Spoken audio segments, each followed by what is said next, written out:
नमस्कार यूट्यूबर्स, मैं मनु। आज हम बात करने वाले हैं कि हम स्वस्थ कैसे रहें, ऐसा हम क्या करें जो हम कभी बीमार ना पड़ें। तो आजकल की तो लाइफ इस तरह की हो गई है कि स्वस्थ आदमी रह नहीं सकता लंबे समय तक।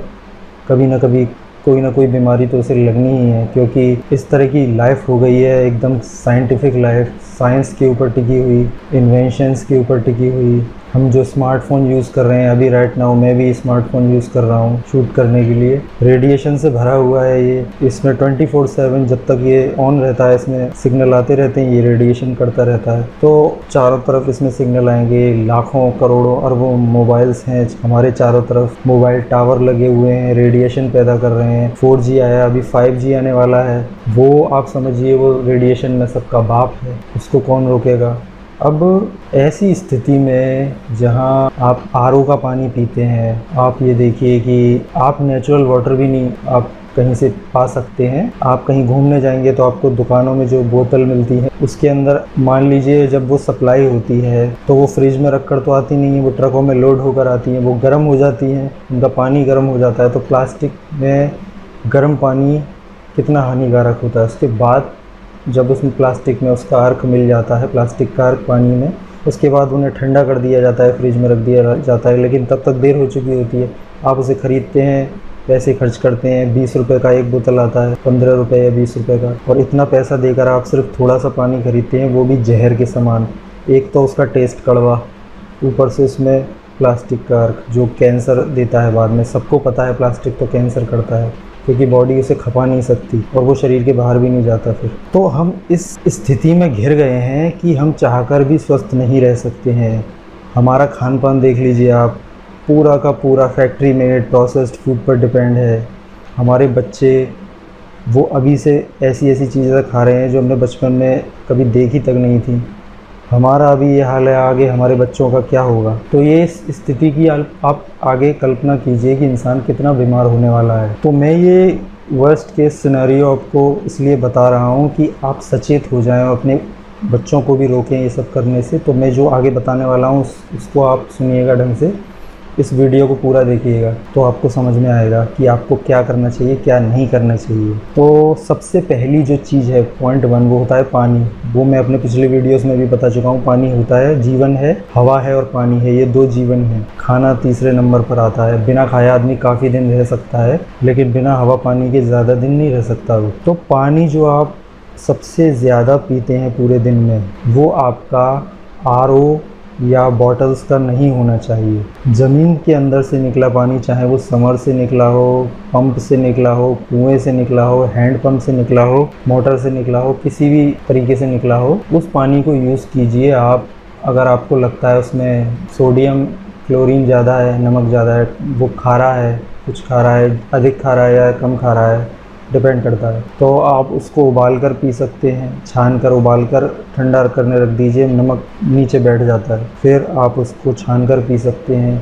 और अगर आपका नेचुरल पानी अच्छा है तो बहुत अच्छी बात है। तो आरओ वाटर कट कर दीजिए। आरओ वाटर आपके शरीर में 1500 से ज़्यादा बीमारियां पैदा करता है, उसके साथ साथ कैंसर भी, जो सबसे नंबर 1 है। तो उसको कट कीजिए, बॉटल वाटर कट कीजिए, पहला। दूसरी चीज़ है फैक्ट्री मेड प्रोसेस्ड फूड। जितने भी फूड हैं आप जो देखते हैं जो फैक्ट्री मेड है, चिप्स हो गया, बिस्कुट हो गया, नमकीन हो गया, ब्रेड हो गया, और जितनी भी सारी चीज़ें हैं जो फैक्ट्री में बनती हैं, प्रोसेस्ड होकर पैक्ड होकर आती हैं। आजकल तो नेचुरल चीज़ें भी पैक होकर आ रही हैं, चने, मूँगफली, ये सब पैकेट्स में आ रहे हैं। कोई ज़रूरत नहीं है इनको पैकेट्स में लेने की, आप नेचुरल फॉर्म में ख़रीद सकते हैं। पैकेट्स में खाना ज़रूरी नहीं है, उसमें एडिड सॉल्ट होता है, बहुत कुछ एडिड होता है, प्रिजर्वेटिव भी हो सकते हैं। तो फैक्ट्री मेड हर चीज़ बंद आप कर दीजिए, अपने खाने से बिल्कुल हटा दीजिए, अपने बच्चों के भी खाने से हटा दीजिए, जितना कोशिश हो सके कर दीजिए। शुरू में आपको दिक्कत होगी क्योंकि बच्चे इसके आदी हैं आजकल, तो थोड़ी आपको दिक्कत होगी, लेकिन कोशिश कीजिए ऐसा करने की। तो आप एक लिस्ट बनाइए, फैक्ट्री मेड फूड कौन कौन से हैं, उसको कट कर दीजिए। दूसरी चीज़ है पोल्ट्री। पोल्ट्री मुर्गी का अंडा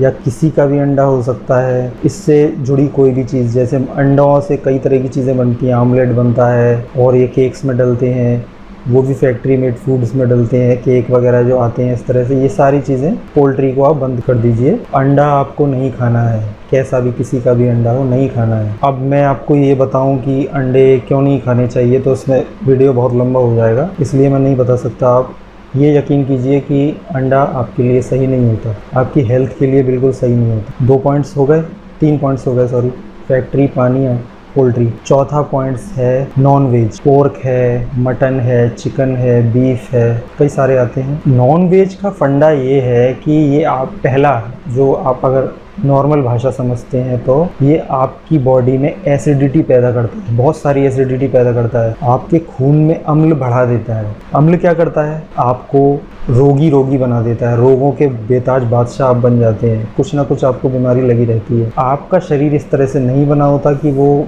मांस को पचा सके, इसलिए आपको मांस को उबाल के पकाकर खाते हैं। आपने किसी जानवर को देखा है जो किसी भी चीज़ को उबाल कर पकाकर खाए? नहीं, तो आपके लिए नहीं बना। अगर आप दांतों की बात करें कि आपके ये रत्नक दांत हैं, क्योंकि मैंने सुना है बहुत से लोग इस तरह की बकवास करते हैं कि हमारे ये रत्नक दांत हैं, तो आपके रत्नक दांत तो कुछ है नहीं। आपने बंदर को देखा है, लंगूर को देखा है, चिंपैंजी को, गोरिल्ला को, उनके रत्नक दांत जो होते हैं वो इतने बड़े बड़े होते हैं, आपके कुछ भी नहीं है।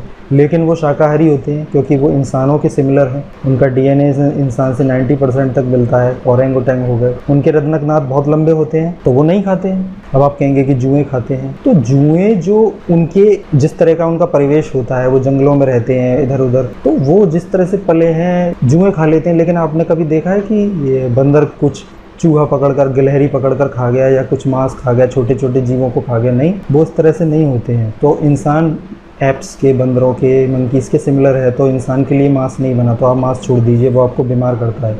अम्ल कैंसर देता है और मांस आपको बीमार करता है, आपकी एज को कम कर देता है। अगर आप मांस भक्षी हैं, आप डेली मांस खाते हैं या हफ्ते में 1 दिन खाते हैं, तो आप लंबे नहीं जिएंगे, आप 70 भी नहीं पार कर पाएंगे, आप पहले ही निकल लेंगे किसी बड़ी बीमारी के चलते। तो मांस तो आप ना ही खाएं तो अच्छा है। और ये जो लोग मांस खाने की वकालत करते हैं, इनको साइंस का कुछ नहीं पता है, इनको आयुर्वेद का कुछ नहीं पता है, इनको कोई नॉलेज ही नहीं है कैसी भी। ये बस टेस्ट लगता है इसमें, इसलिए वो उसको जस्टिफाई करते हैं। मैं आपको बता दूं, सच्चाई यही है। आप चाहे किसी भी धर्म के हो, सिख हो, मुस्लिम हो, ईसाई हो, कोई फ़र्क नहीं पड़ता।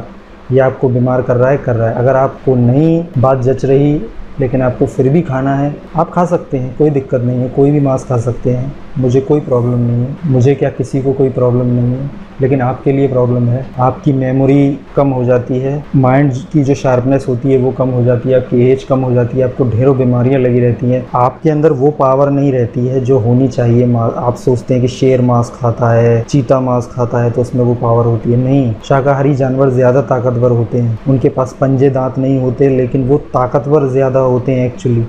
आपके पास ना नाखून है ना दांत हैं, तो आप मांस खाकर क्या करेंगे? तो इस पॉइंट को ध्यान रखिएगा। 4th चीज़ हो गई। फिफ्थ जो चीज़ है वो है मिल्क, डेयरी। तो डेयरी के बारे में ये है कि आप सोचेंगे कि ये क्या बोल रहा है, दूध नहीं पी सकते, दूध से बनी चीज़, खोआ हो गया, पनीर हो गया। तो मैं आपका ज़रा डिटेल में समझाता हूँ, थोड़ा सा लंबा वीडियो हो जाएगा, लेकिन आप सुनिए। एक चीज़ हुई थी हमारे देश में, जो हमारी देसी गाय हैं एक्चुअली। देसी गाय की मैं आपको पहचान बता दूँ। देसी गाय, उनके सींग बड़े होते हैं, सिर पर काफ़ी बड़े सींग होते हैं उनके, और उनका जो कूबड़ होता है वो काफ़ी ऊँचा होता है। वो देखने में छोटी बैल जैसी लगती हैं वो गाय। वो देसी गाय है, वो हमारे देश की गाय है। एक जर्सी गाय है, विदेशी गाय, उसका कूबड़ छोटा होता है, उसके सींग छोटे होते हैं और वो काफ़ी तगड़ी होती है और ज़्यादातर ऊंची होती हैं, देसी गाय से ऊंची होती हैं, जिनके सींग छोटे होते हैं और कूबड़ छोटा होता है। एक होती है देसी गाय से छोटी, एक देसी गाय से काफ़ी ऊंची।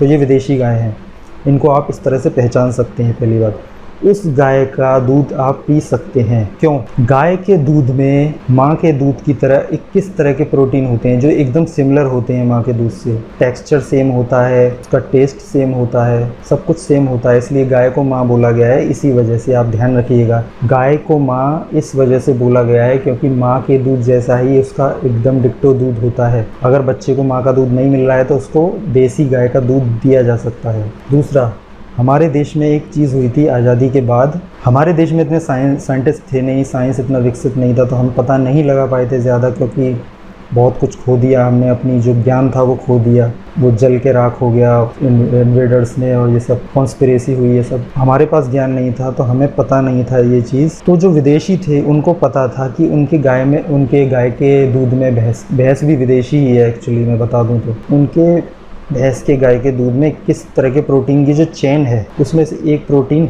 गायब है। अगर आप चेन को तोड़ दें तो चेन किसी काम की नहीं रहेगी, वो किसी मतलब की नहीं रह जाएगी। ऐसे ही जो विदेशी गाय है उसका दूध अगर हम पीते हैं तो वो आपके शरीर में जाके बीमारियां पैदा करेगा। बॉडी उसको पूरी तरह से स्वीकार नहीं करेगी क्योंकि उसकी अमीनो एसिड की चेन टूटी हुई है। 21 तरह के जो अमीनो एसिड होते हैं। हमारी जो देसी गाय है उसका जो दूध है उसमें पूरे 21 तरह के अमीनो एसिड्स की चेन है, तो वो हमें सूट करता है, तो वो हम पी सकते हैं। वो जानवर, हम बोलेंगे जानवर का है क्योंकि हम जानवरों का मांस नहीं खा सकते, जानवरों की कोई चीज़ नहीं, क्योंकि वो जानवरों के बच्चों के लिए बनी है, जानवरों के लिए बनी है, हम नहीं खा सकते। लेकिन सिर्फ गाय, देसी गाय जिसका दूध हम पी सकते हैं। अगर देसी गाय अवेलेबल नहीं है तो आप किसी और गाय का दूध मत पीजिए, ना दूध से बनी कोई चीज़ खाइए, क्योंकि ज़्यादातर इंडिया के अंदर 99% जर्सी और विदेशी और जो पुरानी देसी और विदेशी गाय के ब्रीड से बनाई हुई गाय थी, उन सब के दूध से ही सारे प्रोडक्ट बनते हैं, सब कुछ बनता है, वही आता है।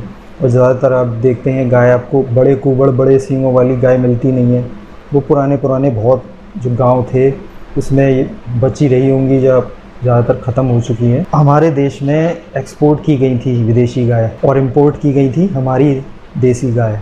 उनको पता था ये फ़ायदेमंद है, लेकिन हमें क्या लगा कि ये दूध ज़्यादा देती हैं, 4 गुना तक विदेशी गाय दूध ज़्यादा देती हैं, तो हमने इंपोर्ट कर ली। हमारी पुरानी सरकारों ने, उन्होंने इतनी बड़ी गलती करी, लाखों की संख्या में अपनी गाय उनको दे दी और उनकी गाय हमने ले ली, तो ये गलती करी थी उन्होंने। अब हमारे पास जो गाय हैं वो दूध भले ही ज़्यादा दें लेकिन वो किसी काम का नहीं है। तो आप दूध छोड़ दीजिए, दूध से खोआ, पनीर, चीज़, बटर, जो भी है, घी वगैरह, ये सब कुछ आप छोड़ दीजिए, क्योंकि इसे लेने से कुछ नहीं होने वाला है सिवाय व्याधियों के। आपके शरीर में सिर्फ व्याधियाँ पैदा होंगी इसे लेने से। इन गाय का दूध अगर देसी गाय मिल जाती है तो अच्छा है। और एक चीज़ कि अगर आप दूध नहीं छोड़ सकते, आपको लगता है कि दूध के बिना आपका काम नहीं चलने वाला है, तो आप दही ले सकते हैं, क्योंकि उसमें गुड बैक्टीरिया पैदा हो जाते हैं, वो थोड़ी हेल्प कर देंगे आपकी। तो इस माध्यम से आप अपने शरीर में दूध के माध्यम से गुड बैक्टीरिया डाल सकते हैं दही के माध्यम से। वो दही बाकी कुछ काम ज़्यादा करेगा नहीं, लेकिन गुड बैक्टीरिया आपको दे देगा। तो आप दही यूज़ कर सकते हैं, दूध ना यूज़ करें और दूध की बनी कोई भी चीज़ यूज़ ना करें, सिर्फ दही। तो ये सब बातें जो मैंने आपको बताई आप ध्यान रखिएगा। पानी बिना बोतल आरओ का, फैक्ट्री मेड फूड बिल्कुल बंद कर दीजिए, आप बिल्कुल ऐसा खाइए नहीं, सब नेचुरल खाइए। और मॉल वगैरह से जो फल सब्जी मिलते हैं वो भी मत लीजिए, उसमें प्रिजर्वेटिव होते हैं, वो मत लीजिए, हम नेचुरल लीजिए। ठेल वालों से ख़रीदिए, उनको कुछ पैसे दीजिए, उनका भला कीजिए। आप मॉल से क्यों लाते हैं सड़ी गली सब्जियां इतने दिनों तक फ्रिज में रखी हुई, फिर आप दोबारा उनको घर में फ्रिज में ला कर रखते हैं, वो महीनों हो जाते हैं, वो ख़राब हो जाती हैं, अंदर से सड़ जाती हैं। ये 2 चीज़ें हो गई, ये 3, पोल्ट्री और मांस, नॉनवेज, ये सब चीज़ें आप छोड़ दीजिए। सिर्फ फल, सब्जी, अनाज और मेवा, ये चीज़ें खाइए, वो भी नेचुरल। सिर्फ 1 महीने के अंदर आप सारे रोगों से मुक्त हो जाएंगे। डायबिटीज हो, कैंसर हो, अस्थमा हो, टीबी हो, और आप बार जुकाम, खांसी, सर्दी, चिकनगुनिया, वायरल, मलेरिया, डेंगू, जो भी आपको होता है वो सब कुछ होना बंद हो जाएगा। आपके अंदर एनर्जी आना शुरू हो जाएगी, आप बहुत ताकतवर महसूस करेंगे, आपकी मेमोरी बढ़ जाएगी, आपका विज़न बढ़ जाएगा, आपको आलस नहीं होगा और आप बिल्कुल ऊर्जावान हो जाएंगे, आप कुछ और ही हो जाएंगे, आपकी स्किन ग्लो करेगी, ये समझ लीजिए आपका काया पलट हो जाएगा। अगर आप बीमार रहते हैं तो आप बहुत इतने बढ़िया इंसान हो जाएंगे कि मतलब पूछे ही मत। आपके दिमाग में जो उल्टे सीधे ख्याल आते हैं वो आना भी बंद हो जाएंगे, क्योंकि वो भी बीमारियों की वजह से होता है। अस्वस्थ शरीर में अस्वस्थ दिमाग भी रहता है, तो अस्वस्थ ख्याल आते हैं। तो जब आप स्वस्थ हो जाएंगे तो स्वस्थ ख्याल आएंगे, आपकी एक्टिविटी बढ़ जाएगी, तो जो काम आप 10 मिनट में करते हैं वो 5 मिनट में कर लेंगे, तो आपका टाइम बचेगा, आप प्रोग्रेस करेंगे, आप लाइफ में आगे बढ़ेंगे, पॉजिटिव सोच हो जाएगी, तो आपकी लाइफ बहुत अच्छी हो जाएगी। तो इन चीज़ों को ध्यान रखिए। आपको सिर्फ फल खाने हैं, सब्जी खानी है, अनाज खाना है और मेवे खाने हैं, ये 4 चीज़, वो भी नेचुरल, और पानी नेचुरल पीना है। इस तरह से आप स्वस्थ हो जाएंगे। वीडियो बहुत लंबा हो गया, उसके लिए सॉरी, लेकिन मैं अपनी बात पूरी आपको बताना चाहता था, तो इस तरह से अगर मैं शॉर्ट में बोलता तो आपकी समझ में कुछ चीज़ें नहीं आती, कुछ आती। तो आप मुझसे जुड़े रहिए, ऐसी जानकारी से भरी चीज़ें मैं आपको बताता रहूँगा, जो मैंने अपने 20-25 साल की ज़िंदगी में बहुत सीखी हैं और मैंने बहुत कुछ देखा है लाइफ में। तो मैं आपसे शेयर करता रहूँगा फ़िटनेस के बारे में, हेल्थ के बारे में, दुनियादारी के बारे में, बहुत सारी चीज़ें। तो आप सब्सक्राइब कीजिए मेरा चैनल, और इस वीडियो को अगर पसंद आया हो तो लाइक कर दीजिए। कमेंट में बता दीजिए कि कैसा लगा, क्या है, क्या इम्प्रूवमेंट होनी चाहिए, क्योंकि मैं अपने स्मार्टफ़ोन से रिकॉर्ड करता हूँ और मेरे पास कोई कैमरा वगैरह तो है नहीं बढ़िया। गर्मी हो रही है तो इसलिए मैंने पंखा चलाया, तो वो आवाज़ आपको आ रही होगी बैकग्राउंड पे, तो उसके लिए सॉरी। मुझे तो सिर्फ अपनी बात पहुंचानी है, तो बस उससे क्या फ़र्क पड़ता है पंखे की आवाज़ से। तो आप लाइक कर दीजिए, शेयर कर दीजिए, हो सकता है सपोर्ट कीजिए कुछ, तो मैं आगे मुझे कुछ प्रोत्साहन मिलेगा, तो मैं आपको ऐसे और भी जानकारियाँ देता रहूँगा। Thank you.